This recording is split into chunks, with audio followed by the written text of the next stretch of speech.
मोहतरम नाजरीन अस्सलाम वालेकुम। प्यारे हिंदुस्तानियों, कैसे हैं आप? मेरी बात को ध्यान से सुनना।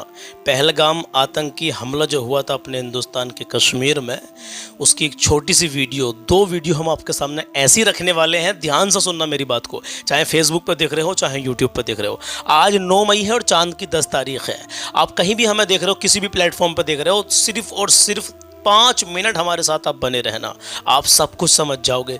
क्या कोशिश की है, एक पंडित जी हैं, इन्होंने कुछ बताने की कोशिश की है। और एक ऐसे भाई हैं जो सेना में, इंडियन आर्मी में रहे हैं, उन्होंने कितना बड़ा खुलासा किया मेरे अजीज़, दिल बस पसीज गया सुनने के बाद में।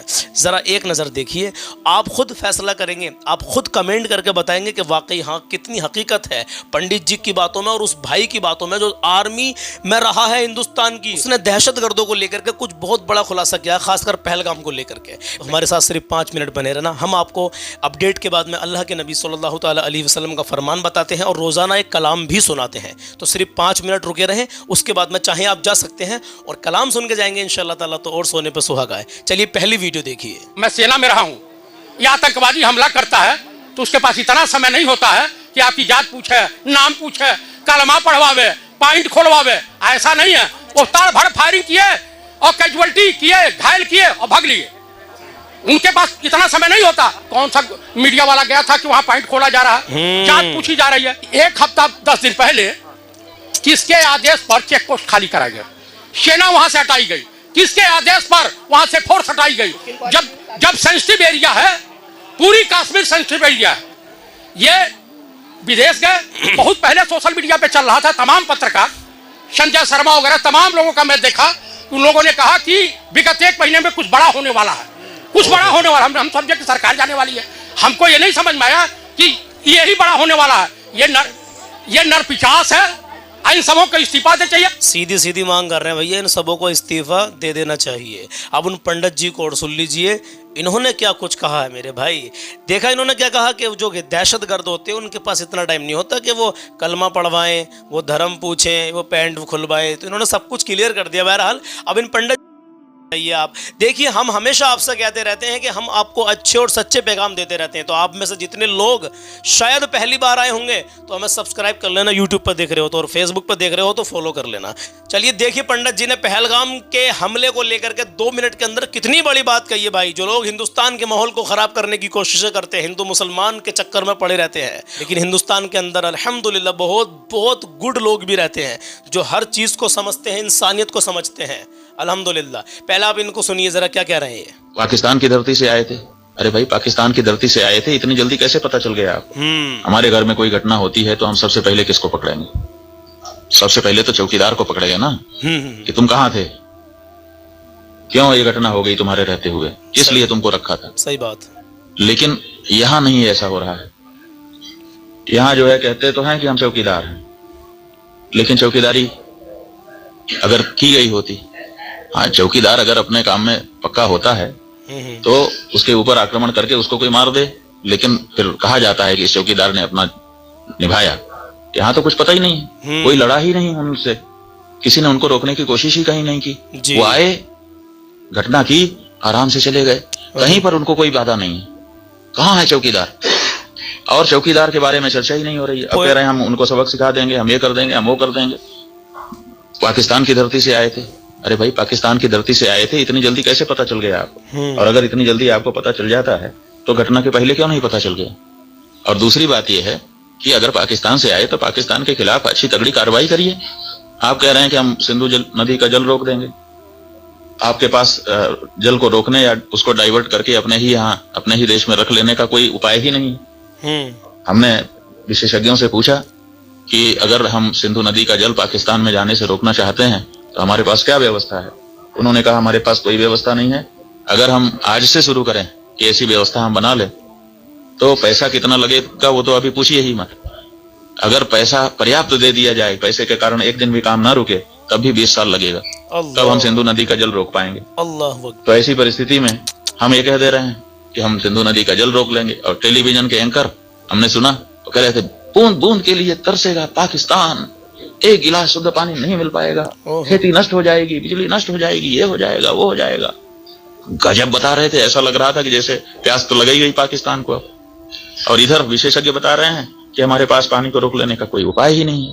तो दो वीडियो हमने आपके सामने रखी मेरे अजीज़, क्या कुछ आपके समझ में आया हमें कमेंट बॉक्स में ज़रूर बताना, और वीडियो को इतना शेयर करना कि हिंदुस्तान के कोने कोने में ये वीडियो जाना चाहिए और जो सही सवाल हैं वो लोगों के सामने आने चाहिए। बहरहाल अपना मशवरा कमेंट में बता देना। अल्लाह के नबी सल्लल्लाहु ताला अलैहि वसल्लम इरशाद फरमाते हैं, रुकना मेरे अजीज़, सुन के जाए नबी का फरमान सल्लल्लाहु ताला अलैहि वसल्लम का। आका करीम सल्लल्लाहु ताला अलैहि वसल्लम इरशाद फरमाते हैं कि जो हर नमाज, हर फ़र्ज़ नमाज के बाद 33 मरतबा सुबहान अल्लाह, 33 मरतबा अल्हम्दुलिल्लाह और 34 मरतबा अल्लाहु अकबर कहता है, तो वो कभी नुकसान में नहीं रहता है, वो कभी नुकसान में नहीं रहता। सुबहान अल्लाह हम अंगुलियों पर पढ़ते हैं ना हर नमाज, फ़र्ज़ नमाज के बाद में सुबहान अल्लाह सुबहान अल्लाह सुबहान अल्लाह, फिर अल्हम्दुलिल्लाह, फिर अल्लाहु अकबर। तो भाई इस तस्बीह को कभी छोड़े ना मेरे अजीज़। हाँ, दुआ करें अल्लाह हमारे वतन अजीज़ हिंदुस्तान में अमन और सुकून अता फ़रमाए। या अल्लाह फ़लस्तीन के मज़लूम मुसलमानों की गैब से मदद फरमा, आमीन। या अल्लाह पूरी दुनिया में जहाँ जहाँ भी जुल्म हो रहा है मौला, तो जुल्म के ख़िलाफ़ जो जालिम है सामने वाला, उसको नेस्तो नाबूद फरमा, आमीन। या अल्लाह पूरी दुनिया में अमन और सुकून अता फरमा, आमीन या रब्बल आलमीन। हिंदुस्तान जिंदाबाद। सुना है मेरे अजीज़ कि जिस देश में रहो अपने वतन से वफ़ादारी करो, ये भी ईमान का हिस्सा है मेरे अजीज़। हाँ, तो हिंदुस्तान के सच्चे वफ़ादार बनना। अब कभी भी हिंदुस्तान के ख़िलाफ़ कोई मुँह उठाकर कोई भी कैसी भी बात करे तो उसको कड़ा सा कड़ा जवाब देना मेरे भाई। हाँ, हम सच्चे हिंदुस्तानी मुसलमान हैं अल्हम्दुलिल्लाह। चलिए मेरे अजीज़, आइए मैं आपकी समातों के हवाले ये कलाम कर रहा हूँ। तो अपने माँ बाप की इज़्ज़त करें, कभी किसी का दिल न दुखाएं, अपना हुस्न अखलाक हमेशा अच्छा बना के रखें। आइए मेरे अजीज़, कलाम शुरू करते हैं। जाके देवर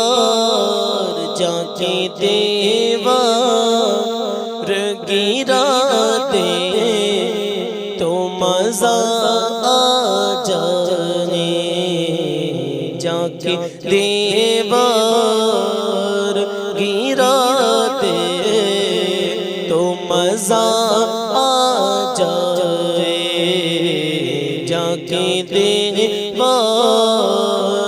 गिरा दे तो मज़ा आ जाए, जाके दीवार गिरा दे तो मज़ा आ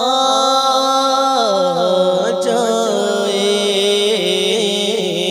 मौत आका मौत आका मौत आका से मिला दे तो मज़ा आ जाए, मौत आका से मिला दे तो मज़ा आ जाए, जाके देवर गिरा दे तो मज़ा आ जाए, और नींद आ जाए मुझे पढ़ते हुए उन पे दुरूद, नींद आ जाए मुझे पढ़ते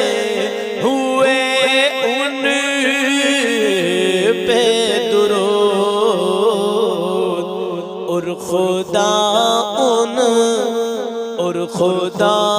उन से मिला दे तो मज़ा आ जाए, और खुदा उन से मिला दे तो मज़ा आ जाए, मौत आका से मिला दे तो मज़ा आ जाए, अपने महबूब के तलबों का हमें भी दो बन, अपने महबूब के तलबों का मुझे भी धोबन, एक दो पिला दे तो मजा आ जाए, एक दो बूंद पिला दे तो मजा आ जाए, मौत आका से मिला दे तो मजा आ जाए। शहर सरकार से ला करके कोई अजवा खजूर, शहर सरकार से ला करके कोई अजवा खजूर, सिर्फ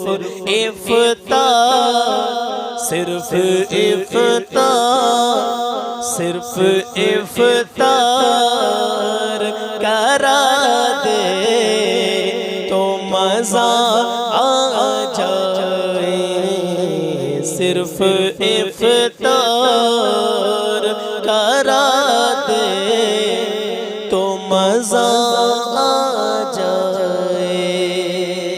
और एक आशिक की तमन्ना क्या होती है?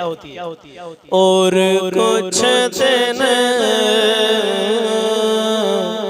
और कुछ दिन, और कुछ दिन, और कुछ दिन तेरे महबूब का रोजा देखूं, और कुछ दिन तेरे महबूब का रोजा देखूं, और कुछ दिन तेरे महबूब का रोजा देखूं, और कुछ दिन तेरे महबूब का रोजा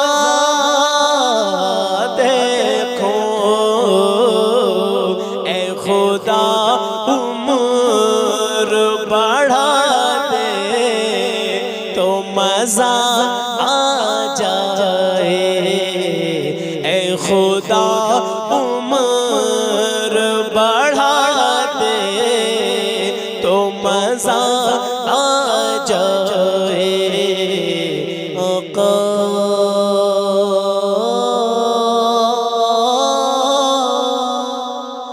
मौत आका से मिला दे तो मजा आ जाए। अब मौत से क्या कहता है एक आशिक रसूल, सुनिएगा। अब तो जावे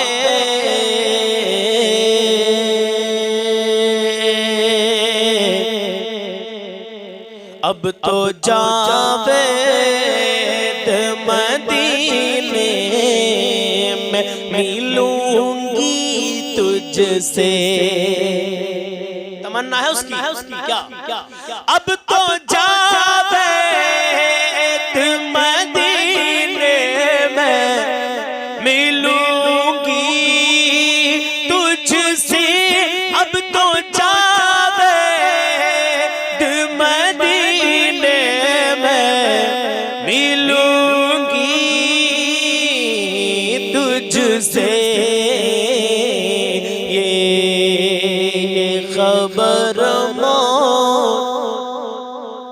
मौत ये खबर सुना दे कि जावेद अब तुझसे मदीने में मिलूंगी, मतलब मदीने में ही तेरी रूह कब्ज़ होगी। अब तो जावेद मदीने में मिलूंगी तुझसे, ये खबर मौत सुना दे तो मजा आ जाए, ये खबर मौत सुना मजा आ जाए। अपनी राय अपना मशवरा कमेंट में ज़रूर बताना जो हमने ख़बर आपको दी थी। और हाँ, दुआ करें अल्लाह हमारे पढ़ने को और आपके सुनने को अपनी बारगाह में कबूल व मंजूर फरमाए। नमाज से दिल लगाइए मेरे अजीज़, कभी किसी का दिल में दुखाना। अल्लाह और उसके रसूल की मोहब्बत दिल में बसाओ, नबी की प्यारी सुन्नत चेहरे पे सजा लो, बहुत बरकत है इसकी। नमाजों में सच्चा और पक्का दिल लगा लो, इंशाअल्लाह ताला माँ बाप की दुआएं लेते रहो, अल्लाह आपकी हर परेशानी दूर करेगा इंशाअल्लाह। अल्लाह बेशुमार बरकतें आपको देगा। मिलते हैं कल सुबह 10 बजे, अपना ख्याल रखिएगा। अल्लाह हाफिज़। हिंदुस्तान जिंदाबाद।